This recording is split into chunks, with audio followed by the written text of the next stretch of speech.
Good morning. Good morning. Oh, come on, we can do better than that. Good morning. Good morning. There we go. I love these big, long rooms. Either you're going to be seeing my face or my butt, right? The whole time, one of the two. All right. I'm so excited to be here. You know, yesterday I had the incredible privilege to spend a couple hours with a lot of you and see your passion and to hear everything that you're talking about and to understand the wild complexities and the amazingly cool stuff that you're doing. And what was so clear was how passionate you all are about this industry and about the work that you do and the businesses that you're in. And so what I wanted to do today was to share what I'm passionate about. And that's to make a great company culture. That's to have people in your organization that are helping you achieve these great things. That you're not dragging them along, they're pushing you forward, right? Helping your businesses in the right way. That we have good, healthy interactions with our employees, that we have a great company culture, and that we can ultimately survive when things get tough. Because nothing really ever happens that's great when things are okay, when things are calm, when everything is going just fine. That's not when we make our biggest improvements and our biggest changes. It's when adversity hits us. It's when we get challenged. When somebody makes a stupid law or somebody changes the rules on us or whatever, and we have to innovate and we got to figure it out and we've got to survive. In fact, that's what happened to me. I started my business in 2001, just after 9/11. I was too young and too stupid to know not to start a business right after a terrorist attack and in a recession.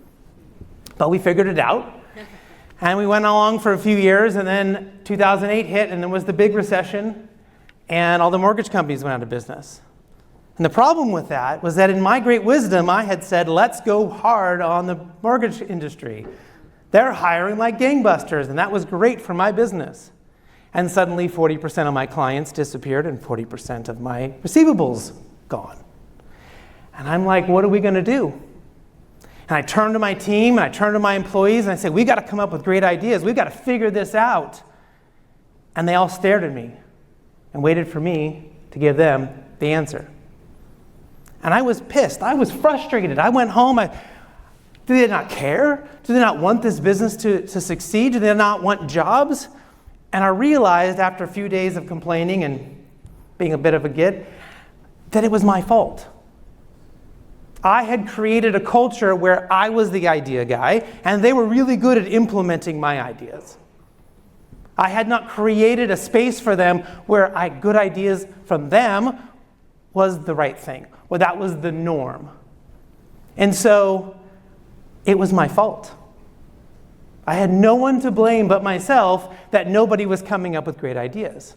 And so I said, we've got to change the culture. If we're going to survive, if we're going to somehow make it through this, we've got to change the culture. And back in 2008, I said, okay, great. There must be one book out there that will tell me exactly how to do this. And much to my dismay, there wasn't. There were lots of pieces, lots of different ideas and concepts out there, but there wasn't like, Culture 101 or the Dummy's Guide to Culture hadn't come out yet, and I couldn't just open it up and go do it.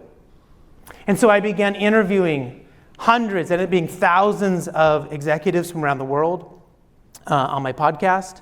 I read every flippin' book I could find, talked to every person I could find that was halfway smart or had a really successful company, and I began to uncover some things. I began to find out that there was some truths out there, things that weren't packaged nicely, weren't easily to understand, that could really, really help us. But the big problem I had was that to create a spectacular culture, I couldn't figure out exactly which things I should do and in which order. I had a list of about 100 things that would seem like a good idea, but what am I actually supposed to focus on? Do I do this thing and does that make us better? Or do I do this thing over here? This guy says this and this woman says that. Like I had a hard time figuring out what is that list? How do you prioritize what's important? And I realized that's actually where people struggle. They hear so many things. You hear your competitors doing this thing now. You go to a conference and you learn something and you have all this noise. And you don't have clarity on what you're supposed to do with your people. In fact, most leaders don't spend a lot of time really thinking about what kind of leader they want to be. They don't actually spend a lot of time thinking about the culture they want. It's, hey, we do this thing, we make this thing, we need to sell it to those people, let's go do it. And we don't think as much about what does that look like to get from here to there. And so it's super important that we understand where to focus. That's what WTF means, nothing else. I don't know what you guys are thinking. Where to focus. I want to tell you a quick story that kind of helps you understand why it's important to know where to focus. So my wife and I don't know, 18 years ago or so, we decided we were going to adopt a child. And we decided to adopt this boy from Russia. And then they called us about a month in the process and said, oh, by the way, he has a brother, of course. So now we're adopting two. We were just going to get one. And we adopted the two boys, and then we met this girl in the orphanage with them, and we ended up adopting a third. So we went from 0 kids to 3 kids, and they're not young. At the time, they were 10, 8, and 4.5. Okay? So from 0 to 3 in 11 months. At my house, it's go big or go home. Right? In fact, I'm supposed to go pick up my second Great Dane puppy later on this week. So it's definitely go big or go home.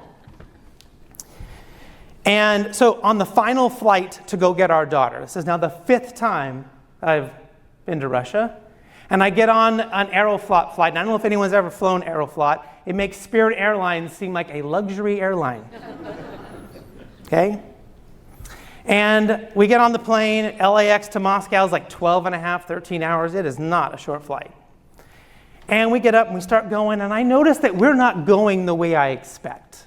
We're sort of heading towards San Francisco, and that's not, we should be kind of going up towards Montreal, that kind of way, the way that kind of goes up and down. And, well, we're going to San Francisco. And I notice the plane is lunging and acting funny, and no one's saying anything. And then suddenly, like, all of the stewardesses stop doing service, and they just disappear. And we're on our own. And then I noticed, like, this is back in the days of Blackberries and Palm Pilots. By the way, this is how you know if you're old or not. Do you know if you know what that is? And so everyone's got them out, and they're, trying to get a signal, trying to hang by the window and doing everything they could to try to communicate. And what we realized was there was now liquid coming out of the wings. And I go, that's not normal. Okay. And I'm sitting next to my wife, and I'm sitting next to another guy who was an engineer, and we figured out they must be letting fuel out of the plane. They must be dumping fuel. And it now starts getting around the plane that we're dumping fuel. And people are getting upset. And people are talking about this. And finally, the pilot comes on, and I swear he spoke for 10 minutes in Russian. I know like some baby Russian. I didn't understand any of it, and he's just talking and talking and talking. And finally, the mic goes off, and I go, okay, cool. Now we're going to get it in English. Finally going to know what's happening. And he gets on, and he goes, we go back to LAX. That was it. That was all we got. It reminds me of like my early days in my career when some executive or general manager would just make a decision, open the door, and we go, guess what? We're doing this now. And shut the door. Didn't tell us why, didn't tell us how to do it, didn't tell us where to go. They were just like, well, this is what we're doing now.